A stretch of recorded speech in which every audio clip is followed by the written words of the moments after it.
Hola a todos, soy Andrés Felipe Roldán, profesor adscrito a la Facultad de Ingeniería y Arquitectura de la Universidad Nacional de Colombia en la sede Manizales. Y hago parte del equipo docente desarrollador de contenidos para la introducción a la arquitectura y la ingeniería. Hoy vamos a hablar de la introducción al modelado 3D, un universo de la espacialidad. Bienvenidos. Para iniciar, empezaré aclarando algunos conceptos. Todos hemos hablado y hemos escuchado hablar de las imágenes y de las animaciones y películas 3D, pero ¿qué son? Inicialmente, pues quiero aclarar que la palabra D significa dimensiones, ¿sí? Y podemos tener varias dimensiones. Una dimensión o la unidimensionalidad es cuando solamente tenemos elementos que se desplazan en un sentido, como la imagen que tenemos en pantalla, ¿sí?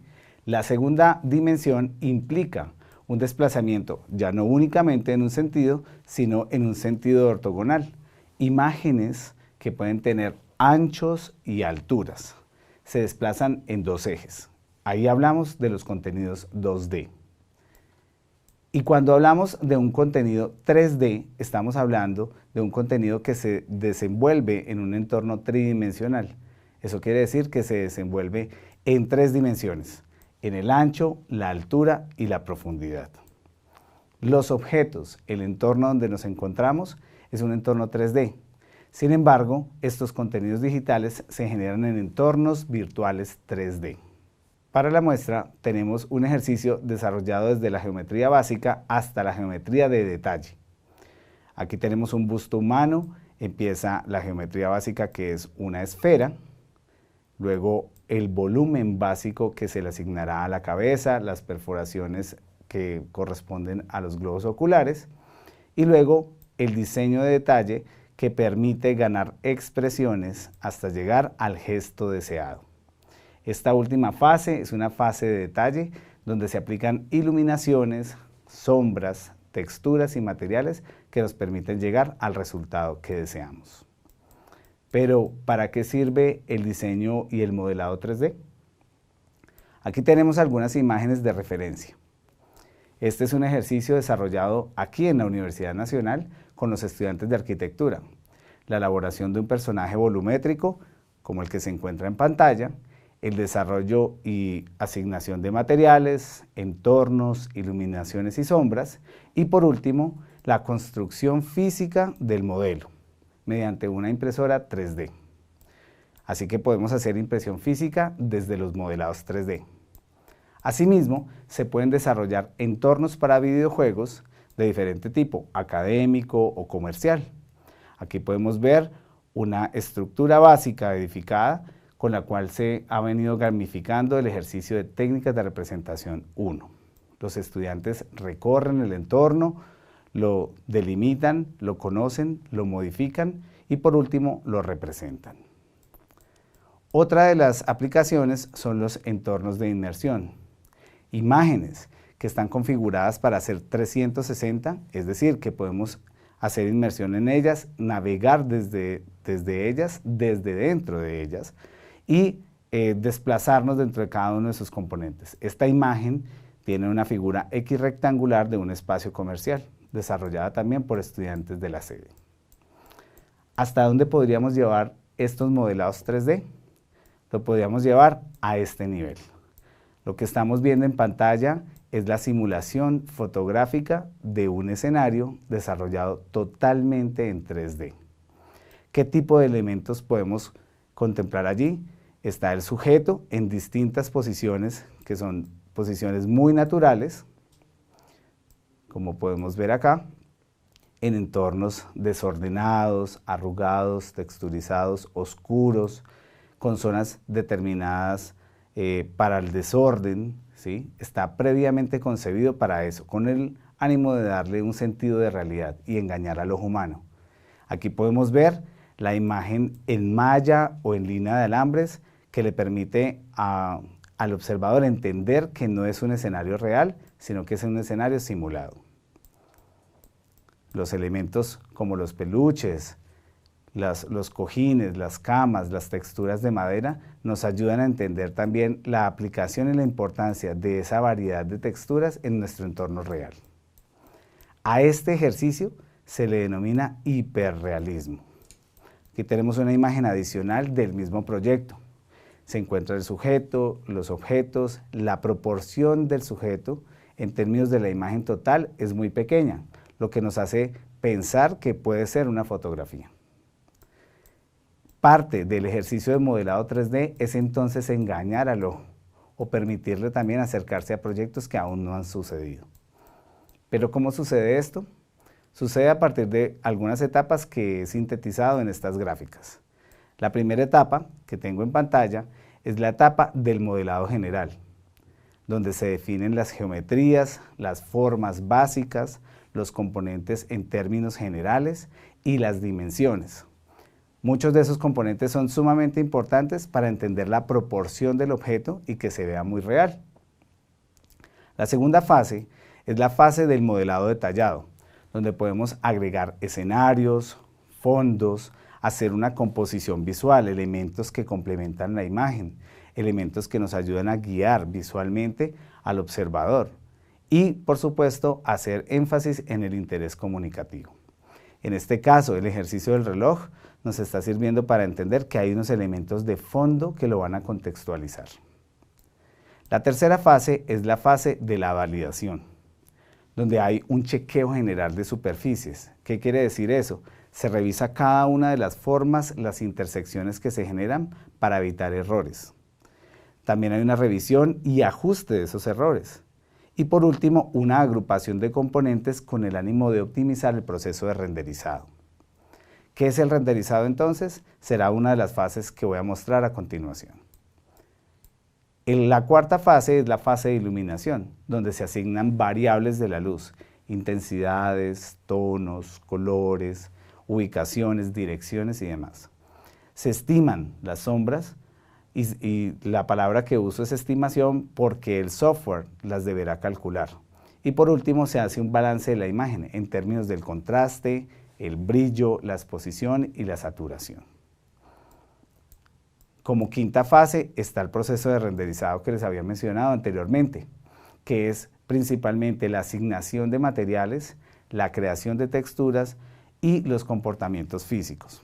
¿A qué me refiero con estos componentes? Cada material tiene unas cualidades propias, brillo, saturación, color, como parte de su material base, pero también tiene textura, elevación, sensación como tal. Y tiene unos comportamientos físicos, puede ser ligero, puede ser pesado, puede ser liviano, puede ser líquido, y cada uno de esos comportamientos deberá asignarse en esta fase del desarrollo del modelado 3D. Para terminar, tendremos la fase de edición. Cuando la imagen ha sido renderizada, se pasa a un trabajo de iluminación y color, enfoques y equilibrios, adiciones o sustracciones de componentes. En este caso, el ejemplo que hemos venido desarrollando a lo largo de estas imágenes nos permite identificar unas zonas de desenfoque, unas zonas con texturas de fondo y unas zonas con proyección de sombra. Esas texturas nos permiten enriquecer la imagen y hacer una composición visual creíble. Por acá vamos a hacer una pequeña aclaración para poder entender ese modelado 3D y su importancia. Existen dos tipos de software que se utilizan para el modelado 3D. El primero es el software de modelado, el software que nos va a permitir a nosotros aplicar los conceptos geométricos en una volumetría determinada para construir en un entorno virtual nuestro modelo. Y el segundo tipo de modelado es el motor de render.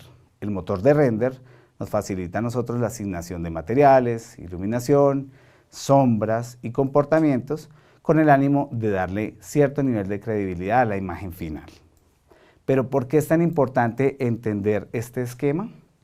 Porque además del modelado y del renderizado, hay unas etapas previas y unos productos derivados que nos pueden servir en cada uno de los proyectos que estemos desarrollando, ya sean de arquitectura, diseño industrial o ingeniería.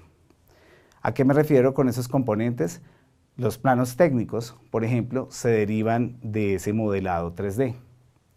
¿Sí? De allí también se pueden obtener imágenes con la ayuda del motor de render o sin la ayuda del motor de render de una baja calidad.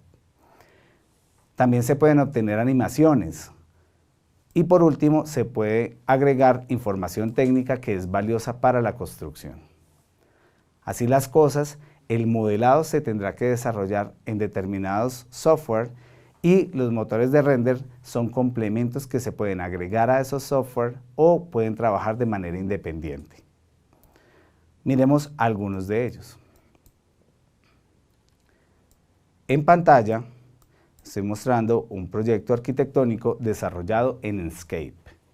Enscape es un motor de render, no es un software de modelado, y nos permite generar entornos, ambientes, proyecciones como este tipo de piso que se está mostrando en pantalla, que son pisos húmedos, ¿sí? Vegetación, y nos permite también agregar la figura humana en diferentes posiciones. Algunos efectos de movimiento, como el que tenemos en este caso con el vehículo, se pueden lograr directamente desde el software. Las principales ventajas de Enscape es que es liviano, optimiza los recursos y como es un plugin se puede incluir en varios software de modelado. Tenemos también en pantalla pues, estas dos imágenes que son desarrolladas en Blender. Blender como plataforma tiene muchos beneficios, entre esas que es gratuito, que es muy intuitivo y fácil de usar y es muy versátil, permite articularse con diferentes software. Tenemos también una imagen de un proyecto arquitectónico desarrollada en Cinema 4D. Cinema 4D tiene como principal fortaleza el manejo de la iluminación. Por acá en pantalla podemos mostrar una imagen de Lumion, que es un motor de render que no permite la creación o el modelado en 3D, pero sí un buen desarrollo de materiales y de texturas. Lumion es un motor de render en tiempo real. No necesita tiempos de espera, pero requiere mucha máquina para poder funcionar. Este ejemplo que tenemos en pantalla es un ejemplo de joyería desarrollado en Rhinoceros con un plugin específico que es el de Rhinogold, pensado para el desarrollo de joyas. Nos permite manejar una versatilidad de formas orgánicas que algunos otros software de modelado no nos permiten.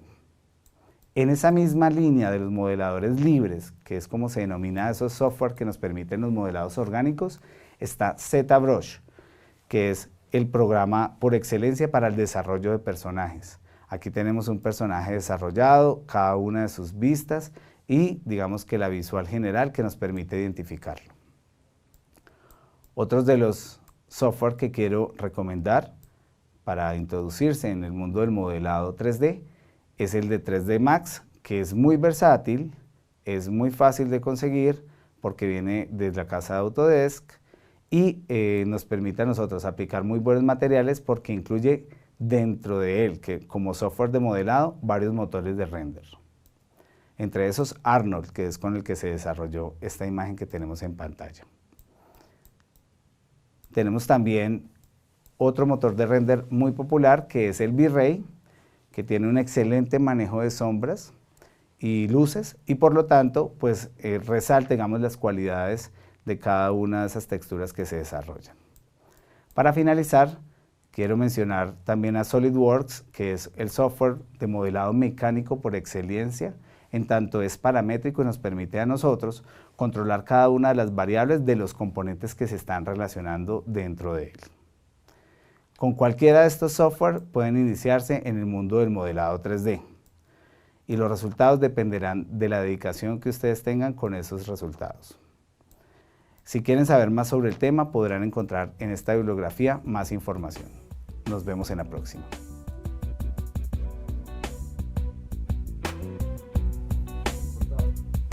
¿Cuánto quedó?